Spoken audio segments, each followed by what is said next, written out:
Dylan here at Workman Knives and Fabrication here in Helena, Montana, Big Sky Country. Woo. We have a really cool project in this box today that I was commissioned by Dave Winters at Black Dagger MHC, a nonprofit organization designed to honor God in helping rehabilitate and reintegrate wounded or well veterans back into society through hunting, fishing, shooting, archery, outdoor activities. It's a really neat program, organization, nonprofit organization that they have running there. So if you want to check them out, go to blackdaggermhc.org to either be a part or figure out how you can help in some way. So it's a really neat. Dave Winters is a really amazing man, and so I thank him for giving me the opportunity to do this project. And he's the one that supplied me with all the materials that are in this box that we're going to talk about.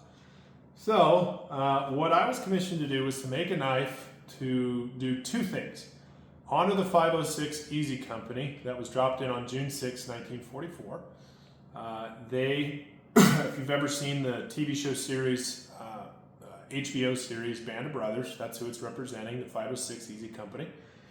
And the name of this blade has been dubbed Currahee, which is the motto that the 506 adopted during training, and it simply just means stand alone. And this really is a standalone knife for me. This is, among all the projects I've done, I don't think I've really done a project this cool. This is the knife that I forged out of a Ford Leaf Spring, and it's just a recurve buoy style. Really sharp point there. This has probably become one of my most favorite designs. I've done a lot of different designs, and this is now kind of one of my favorites. So this is the blade, and this is, quite frankly, kind of the boring part of it, is the blade itself. But the really cool materials that are in this box we'll talk about here in a second. But so that's who it's honoring, is the 506 Easy Company of D-Day. And there's materials in here that we'll talk about that I'll show here in a minute. But the really cool thing about this blade is that one of the requirements of this was that I had to donate this knife to a nonprofit of my choice that helps local communities or just across the United States in general and do some good and glorify God with what we do. And that's what we should do, is honor God with everything that we have and are capable of doing. And so that's one of the aims of this blade. And so I was thinking of a nonprofit to donate this to. And it's one that I'm a part of, Promise 686. Here shortly, it'll be changed to Rooted Families here in Montana. Promise 686 will still go on, but will be called Rooted Families here in Montana. And Promise 686 is an organization that helps enable and empower churches to help foster parents and foster families thrive.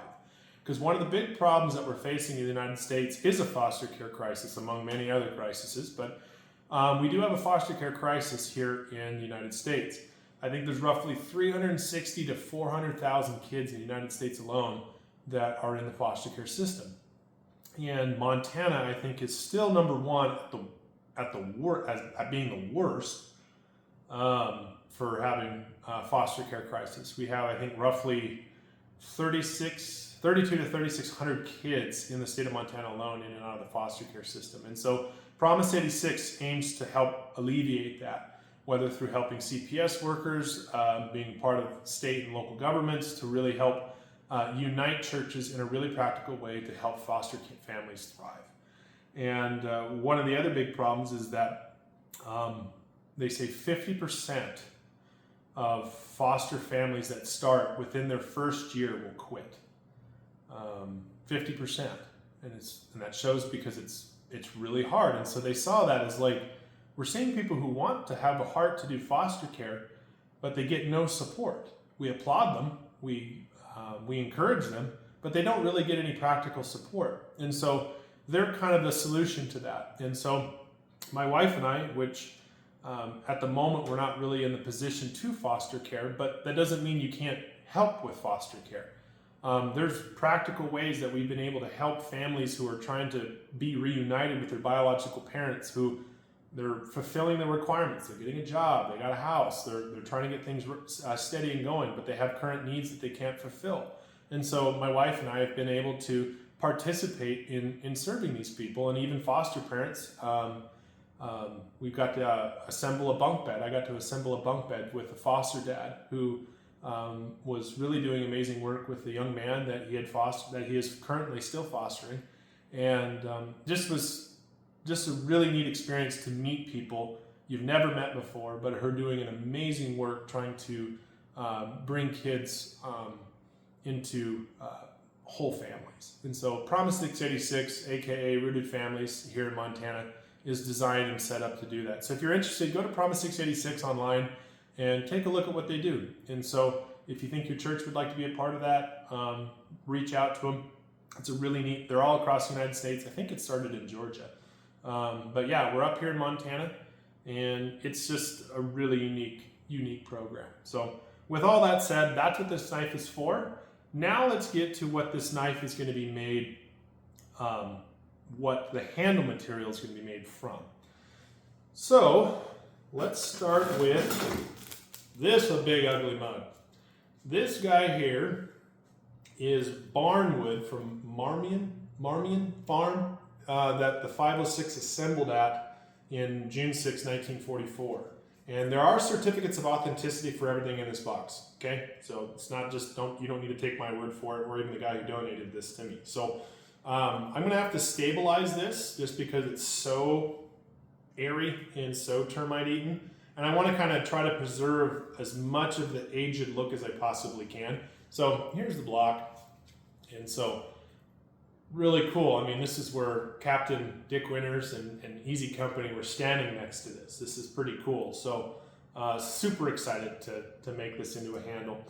The next thing is chunks of brass they sent me from an artillery shell from 1944. So I'm going to have to also learn how to melt this down and to make this into a viable guard. So looking forward to that. That's a new thing I get to learn, and I think the biggest problem is just trying to get this clean. So if anyone actually does any melting down of metals, brass like that, if you have any advice or counsel, put a comment down in the comment section, and would love to hear your insights on this. So that next little bit is this little fella. This is a bottle of sand from Omaha Beach. So I'll have to integrate that. I'll probably make it my own little block, and that will go in there as kind of like a shim. So do that. And then here's a flag that has been laminated in epoxy that they gave me. This is not a flag dropped in on Normandy on D-Day in 1944. This was a flag that was dropped in on the 80th anniversary of D-Day. I think Allegiance Flag is the company that donated this. They're an American company, make American-made flags. I think you probably hear about them on Fox News every once in a while. But they